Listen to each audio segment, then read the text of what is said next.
Assalamualaikum warahmatullahi wabarakatuh. Karawiat Mojo, nomor induk mahasiswa 9312. Kali ini kita akan mereview tentang makalah dari kelompok 8 yang berjudul bentuk-bentuk eksekusi dalam penyelesaian sengketa ekonomi syariah. Oke, kita mulai dari pengertian dari eksekusi.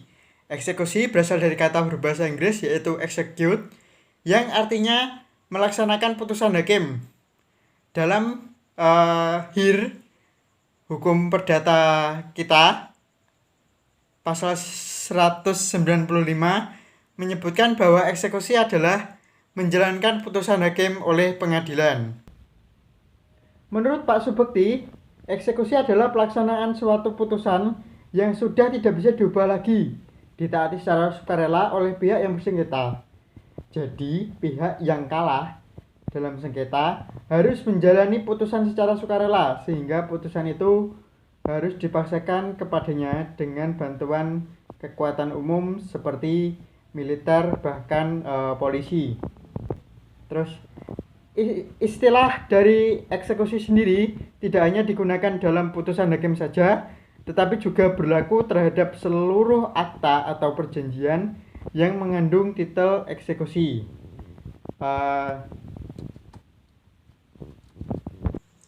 Berikut kami jelaskan pula terkait masalah jenis-jenis dari eksekusi. Jenis yang pertama adalah eksekusi pembayaran sejumlah uang. Eksekusi pembayaran sejumlah uang yaitu eksekusi di mana jika seseorang enggan dengan sukarela memenuhi isi putusan ketika ia dihukum untuk membayar sejumlah uang. Jadi sebelum putusan dijatuhkan telah dilakukan sita jaminan, maka secara otomatis sita jaminan itu menjadi hukuman dari pelaku. Kemudian yang kedua adalah eksekusi untuk melakukan suatu perbuatan. Hal ini terjadi jika seorang dihukum akan melakukan sesuatu perbuatan.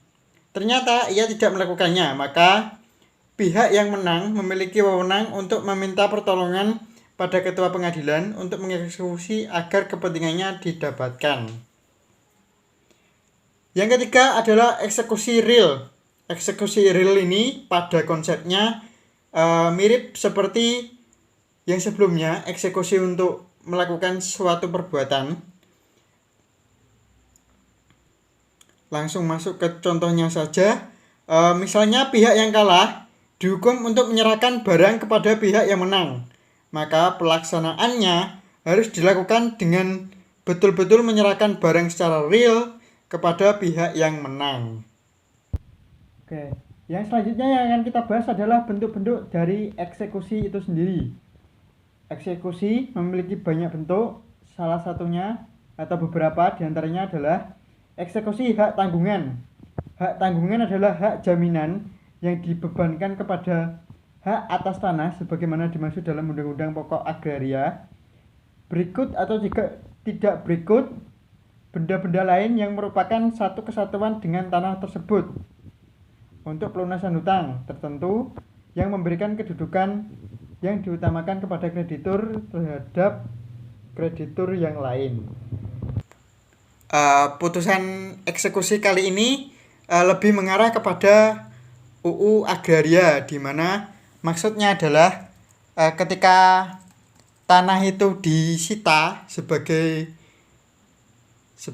jaminan, itu apapun yang bangunan di atasnya atau tanaman di atasnya itu juga akan menjadi barang sitaan pula. Jadi tidak hanya tanahnya, namun juga barang yang ada di atasnya, bisa bangunan, bisa juga berupa tanaman.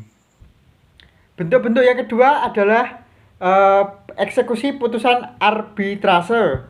Pada umumnya putusan ini dilaksanakan secara sukarela, namun apabila tidak dilaksanakan secara sukarela, maka eksekusinya akan dilaksanakan oleh pengadilan agama atau mahkamah syariah, meliputi tempat di mana putusan arbitrase diputuskan.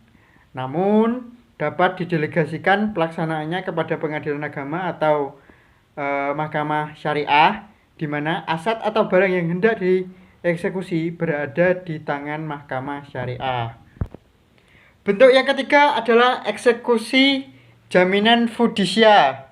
Fidusia memiliki arti sebagai penyerahan hak milik atas dasar kepercayaan yang memberikan kedudukan kepada debitur untuk tetap menguasai barang jaminan tersebut, walaupun hanya sebagai pinjaman pakai untuk sementara waktu atau tidak lagi sebagai pemilik. Bentuk selanjutnya adalah eksekusi hipotek kapal laut. Ini menyangkut hukum dari kelautan dan perikanan. Yang selanjutnya adalah eksekusi dari jaminan resi gudang. Apa itu resi gudang? Resi gudang merupakan badan usaha berbadan hukum yang mendapatkan persetujuan badan pengawasan untuk melakukan penata usahaan resi gudang dan derivatif resi gudang yang meliputi pencatatan, penyimpanan, pemindahan keuangan kepemilikan, pembebanan hak, jaminan, pelaporan, serta penyediaan sistem dan jaringan informasi. Demikian review dari makalah kelompok 8 yang bisa saya sampaikan. Kurang lebihnya mohon maaf. Wassalamualaikum warahmatullahi wabarakatuh.